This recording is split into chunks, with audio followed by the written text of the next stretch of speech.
কদিন ধরেই জানো তো আমার টক জাতীয় জিনিস খেতে খুব ইচ্ছা করছিল। কারণ কি, টক আমার ভীষণ পছন্দের। আমি ভাত দিয়েও একটা গোটা পাতিলেবু একাই খেয়ে নিই, এত ভালো লাগে টক খেতে আজকে আমার। দুপুরবেলা সেই মতো প্রিপারেশন করতে আমি লেগে গেছি। কারণ আজকে সকালবেলা আমি আর মা দুজনাই ভাত খেয়ে নিয়েছিলাম। দুপুরে খাবার মতন কিচ্ছু ছিল না। আজকে আমাদের বাড়িতে হয়ে গেছিল একটা করুণ সিন। মুড়ি পর্যন্ত ছিল না যে মুড়ি খাবো। সেই জন্য আর এই সুযোগটাকে হাতছাড়া করতে পারলাম না জানো। আজকেই করে ফেললাম টক জাতীয় কিছু খাবার।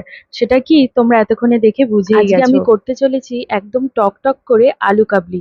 আলু কাবলি খেতে কে না ভালোবাসে? স্কুল জীবনের কথা সবার মনে পড়লে আলু কাবলির কথাটা কিন্তু প্রথমেই মাথায় আসবে, তাই না বলো? গেটের বাইরে দাঁড়ানো সেই কাকুর মতন আলু কাবলির স্বাদ যদিও বা আমার হাতে হবে না, কিন্তু তাও আমি চেষ্টা করলাম আর কি আমার মতন করে করার। আমি একবার ইউটিউব খুলে দেখেও নিয়েছি জানো, যে আলু কাবলি কিভাবে করে।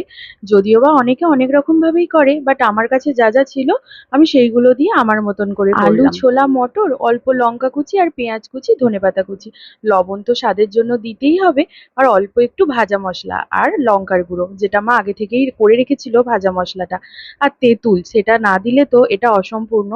তাই আমি এখানে অল্প অল্প তেঁতুল দিয়ে করেছি। আমারটাতে জানো একটু বেশি করেই পরে তেঁতুল দিয়েছিলাম, কারণ মা অতটা টক খাবে না।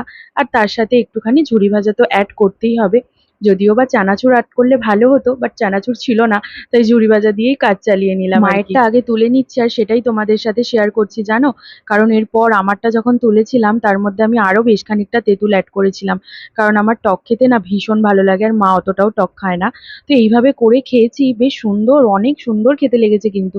আমার মা তো দুবার ধরে খেয়েছে, তোমরাও একদিন করে